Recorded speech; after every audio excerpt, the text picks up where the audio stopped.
पाकिस्तान में हुआ जन्म, बंटवारे का झेला दंश, भारत के उप प्रधानमंत्री बनने तक का सफर। राम मंदिर आंदोलन के रहे थे अगुआ, आडवाणी ने निकाली थी सोमनाथ से रथ यात्रा। भारतीय राजनीति के पितामह, जाने लाल कृष्ण आडवाणी के बारे में सब कुछ। लाल कृष्ण आडवाणी की जब चर्चा होती है तो उनकी पहचान राम मंदिर आंदोलन से की जाती है। उस यात्रा ने न सिर्फ लाल कृष्ण आडवाणी की पहचान बदली बल्कि भारतीय राजनीति को भी पूरी तरह से बदल दिया था। इस यात्रा के बाद हुए बाबरी विध्वंस से देश का माहौल गरमाया हुआ था और इसका सबसे ज्यादा फायदा भाजपा को मिला था। 1996 के लोकसभा में भाजपा सबसे बड़ी पार्टी बनकर उभरी थी। आज एक बार फिर से लाल कृष्ण आडवाणी की चर्चा हो रही है क्योंकि मोदी सरकार ने लाल कृष्ण आडवाणी को भारत रत्न देने का फैसला किया है। तो इस वीडियो में आपको बताऊंगा 15 साल की उम्र में आरएसएस ज्वाइन करने वाले लाल कृष्ण आडवाणी की पूरी कहानी। ये तो हम सबको पता है, लाल कृष्ण आडवाणी का जन्म पाकिस्तान के कराची में 8 नवंबर 1927 को एक हिंदू सिंधी परिवार में हुआ था। उनके पिता का नाम किशन चंद आडवाणी था जबकि माता का नाम ज्ञानी देवी था। 1947 में जब पूरा देश आज़ादी का जश्न मना रहा था, वहीं दूसरी तरफ पाकिस्तान में रहने वाले हिंदुओं को अपना घर छोड़कर दूसरे देश जाने का डर सता रहा था। उनमें लाल कृष्ण आडवाणी का परिवार भी शामिल था। आज़ादी का ऐलान हुआ, देश छोड़ने की बात हुई तो लाल कृष्ण आडवाणी का परिवार कराची से मुंबई जा बसा। मुंबई में आकर बसने के बाद यहाँ पर काफ़ी कुछ दिक्कतों का सामना करना पड़ा।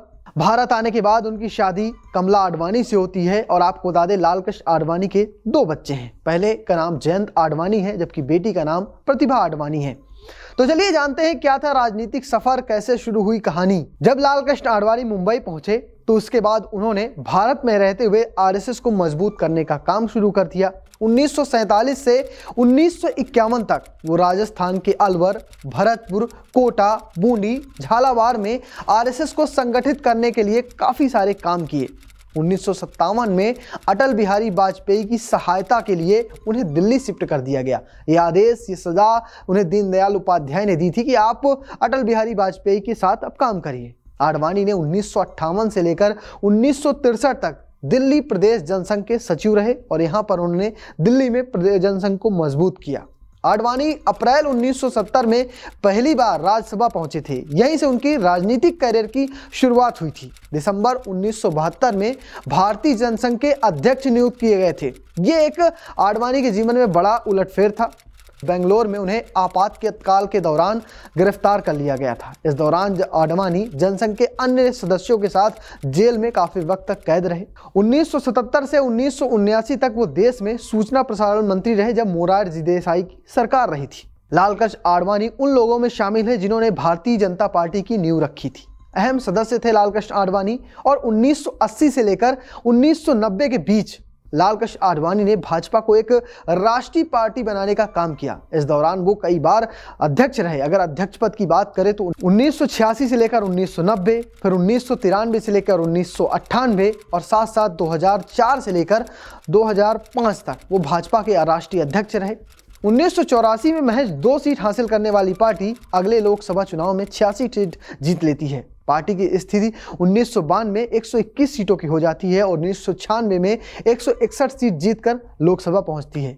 कांग्रेस सत्ता से बाहर थी, भाजपा पहली बार सबसे बड़ी पार्टी बनकर उभरती है। लाल कृष्ण आडवाणी ने 1998 से लेकर 2004 के बीच भाजपा के नेतृत्व वाले नेशनल डेमोक्रेटिक अलायंस यानी एनडीए का गठन किया था और गृह मंत्री भी इसके रह चुके थे। लाल कृष्ण आडवाणी 2002 से 2004 के बीच अटल बिहारी वाजपेयी सरकार में 7वें उप प्रधानमंत्री का पद संभाला था। इस दौरान उनके कार्यकाल में कंधार की घटना, कारगिल का वॉर, तमाम सारी बड़ी घटनाएं हुई थी। 10वीं लोकसभा और 14वीं लोकसभा के दौरान उन्होंने विपक्ष के नेता की बखूबी भूमिका निभाई थी। 2015 में उन्हें भारत के दूसरे सबसे बड़े नागरिक सम्मान यानी पद्म विभूषण से सम्मानित किया गया था। लाल कृष्ण आडवाणी को उनकी रथ यात्राओं के लिए सबसे ज्यादा याद किया जाता है। आडवाणी ने अब तक आधा दर्जन से ज्यादा रथ यात्राएं निकाली थी, जिसमें राम रथ यात्रा, जनादेश यात्रा, स्वर्ण जयंती रथ यात्रा, भारत उदय यात्रा और भारत सुरक्षा यात्रा, जन चेतना यात्रा प्रमुख हैं। लेकिन राम रथ यात्रा ने आडवाणी की पूरी तरह से तस्वीर बदल दी थी, क्योंकि 1980 की शुरुआत में विश्व हिंदू परिषद ने अयोध्या में राम जन्मभूमि के लिए भूमिका बनानी शुरू कर दी थी। और आपको बता दें कि इसी बीच 1990 में लाल कृष्ण आडवाणी ने सोमनाथ से अयोध्या की रथ यात्रा निकाली थी और इस रथ यात्रा ने भाजपा और आडवाणी की पूरी तरह से तस्वीर बदल दी थी। आज एक बार फिर से लाल कृष्ण आडवाणी को उनके भारत रत्न मिलने पर खूब चर्चा हो रही है। तो फिलहाल आपको कौन सी उनकी खास बात याद है, कमेंट बॉक्स में जरूर बताना और पेज को फॉलो करना, चैनल को सब्सक्राइब करना बिल्कुल मत भूलना। धन्यवाद।